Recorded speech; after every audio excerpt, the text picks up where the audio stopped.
Councilmember Rao is someone who I've had the pleasure of meeting before. He is a city council member from, he's going to have to remind me of the name of the city. Morrisville. Morrisville, yes. But, you know, obviously a huge pioneer, one of the very first Asian Americans elected to office here in North Carolina, a great progressive leader, and he's been enormously helpful actually to Asian Pacific Americans for Progress in particular. He has been instrumental in being part of the initial group that helped launch the chapter here in North Carolina earlier this year. And so we're very, very pleased that he's been able to make it and come. If you would like to come up here and just say a few words. Yeah, just a few words. I'll keep it here. Thank you. Yes. Appreciate it. Thank you very much. Good to see you again. Yeah, good to see you. Well, thank you very much. Are we all excited to be in Charlotte? Yeah. Yeah. I'll be very brief. So I'm Steve Rao. I'm a recovering lawyer and a businessman in North Carolina. And my parents are from India. They came to the United States in 1968. And I bring you greetings from Mayor Holcomb and the town council in Morrisville, not Mooresville. So if you ever land in the airport, we're right in the middle of the Research Triangle Park in Morrisville, North Carolina. So I just wanted to take 2 minutes as quickly as I can to talk to you a little bit about, first of all, how proud I am of API and all of the Asian American leaders, each and every one of you who have gathered here in Charlotte for the Democratic Convention to support the Democratic Party, the re-election of President Obama, and more importantly, the increasing political engagement and interest that I'm seeing from you, the Asian American community, whether you're from India, China, Pakistan, Vietnam, Korea, Bangladesh, Pakistan. Forgive me if I forgot a few countries.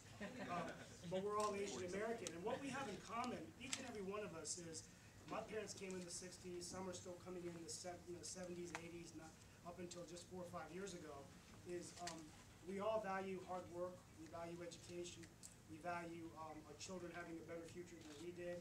And that's why our parents came from everything. They gave up everything they lived, loved, and knew at home to while they had their livelihoods in other countries, their new home was the United States of America. So just remember this, first of all, when I ran for office, I ran for county commissioner in 2010, lost a very close election to Commissioner Gurley, who then went on to run for lieutenant governor and recently lost. And after that loss, and this is a true story, my father, who's my best friend, and he's a retired surgeon, came to me one day and he said, you know, son, Tom Murray just went to the legislature, and there's an opening in the Morrisville Council, and I feel like if you run for this seat, it's a door open, we can win, and we can make a big difference for our community. And if we don't, there might be a chance, you know, that we never get this chance again. So this isn't about you and me or the Rao family, but this is about Asian Americans and people from India, people from all over the world. And I thank my dad for pushing me to run because of him. He's not here, he may be coming tomorrow, but we ended up winning our first election, you know, and it was a great moment, I think, for our community to come together and to make a difference. And so the one thing I'm passionate about is mentoring some of them I see in this room today, that next generation of Asian Americans to step forward and run for office around the state. If you believe in a cause, if you believe in the political system, you should run for office, because I think running for office and holding the office, and I can tell you only being on the job for 6 months, it makes a big difference. It doesn't matter whether you're running for school board or town council or county commissioner. You got to work the system, but I can tell you after 6 months in the job, there's no question that we can work together as a team, and me being the first one elected in Wake County, to make sure that we get more to run, now that we have a story to tell. Okay? The second thing I'll tell you, and